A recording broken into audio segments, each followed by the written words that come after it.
Okay. Local area networks, or otherwise known as LAN.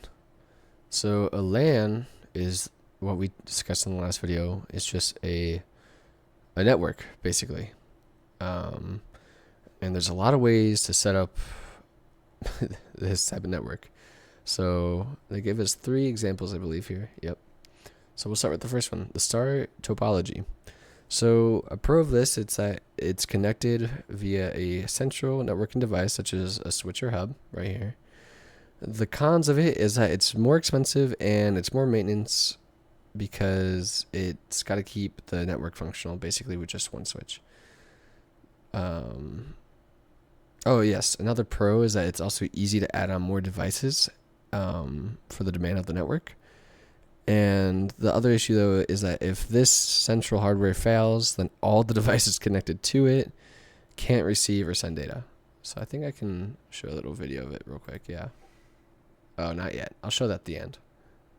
The next one is the bus topology. So this one's really cost efficient and it's very easy, but it's very prone to becoming slow and bottlenecked, and there's little redundancy in place for cases of failure. And the last one is the ring topology. So it's only one direction of data that travels across, but there's not really an efficient way of traveling across the network. That's pretty much the issue. So we'll go over here and show you that real quick. So for ring topology, as you see, it just goes very clockwise, keeps going. But if you cut one circuit off, nothing can receive data. It's useless. And as it says right here, the packets can no longer travel around the network and the devices can't even talk to each other. So bus topology. Here we go. So if I send packets, but I overload it like this, you can see it starts stressing out the network and everything shuts down. For the star topology, it's very expensive, very good way of using switches. A lot of modern switches will connect to the routers, which connect to internet. It's very efficient. But if you see that if you only have one switch and it breaks like this, then it's down. So yeah. Let's talk about what a switch is. So a switch is a dedicated device within a network, and they're designed to aggregate like multiple other, or it's supposed to like spread out devices such as computers, printers, and any other networking capable devices using Ethernet. So as you can see, all the Ethernet cords are plugged into the computers, which are plugged into the switch, which are plugged into the router, which is plugged into the internet. It's like a giant pyramid, basically. Switches are more efficient than hubs and repeaters because they keep track of what device is connected to which port. And let's talk about what a router is, because it's very intro course. So a router connects networks to pass data between them. It does this by routing, as in the name, which is when data travels across networks.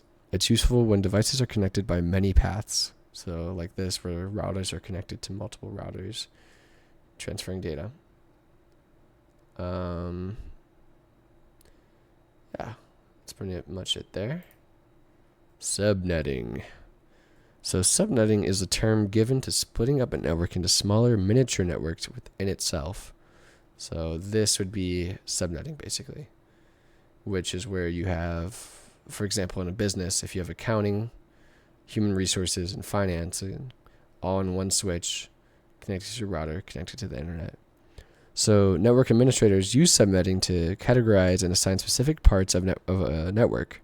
Subnetting is achieved by splitting up a number of hosts that can fit within the network, known as a subnet mask. A subnet mask is represented as a number of 4 bytes, 32 bits, ranging from 0 to 255.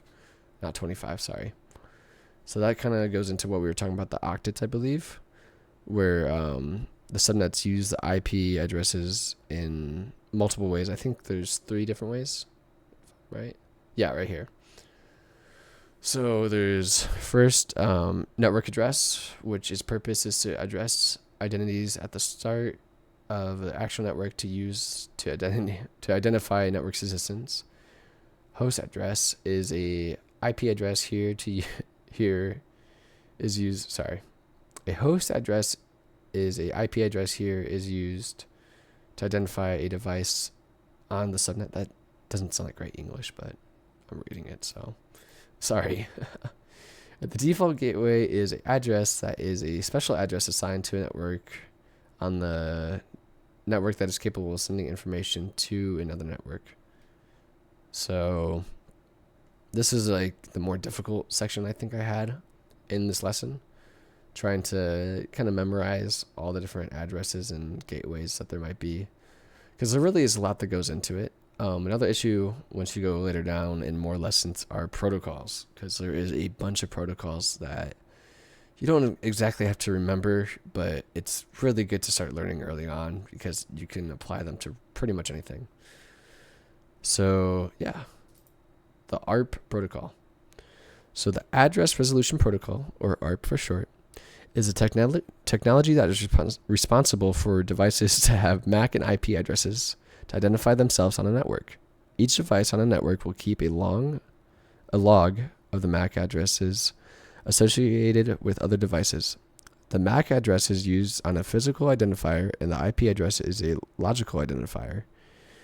Each device within a network has a ledger to store information on, which is called a cache. For ARP, this cache stores the identifiers of other devices on a network. The ARP protocol sends two messages to map IP and MAC addresses. When an ARP request is sent, the message is broadcasted asking what is the MAC address that owns this IP address. They will only respond if they own the IP address and will send an ARP reply with the MAC address. Now it can be stored in a ARP cache for future use. So kind of shows it here. So it's messaging who has the IP address 192.168.110, and it'll send it to computers, webcams, switches, and in this case, the switch has an IP address, so it'll message that it has it back. So basically, it sends out an ARP request, like we talked about, and this would be an ARP reply. The DHCP protocol. Let's go up here. So this one is similar to ARP, but I mean, it's a little more complicated, as you can see. So the dynamic host configuration protocol is when a device connects to a network and it hasn't been assigned an IP address manually. So it sends a DHCP discover, which is, it doesn't have an acronym, to see if any DHCP servers are on the network. The DHCP server replies back with an IP address that the device could use, otherwise known as a DHCP offer. The device sends a reply confirming that it wants the offered IP address, which is a DHCP request, and then it'll finally send a DHCP acknowledgement saying that, okay, you can start using the IP address for the 24 hours or how long. But yeah, pretty easy. And that was pretty much networking, or an intro to LAN for the networking basics. Pretty fun one. I enjoyed it. And yeah.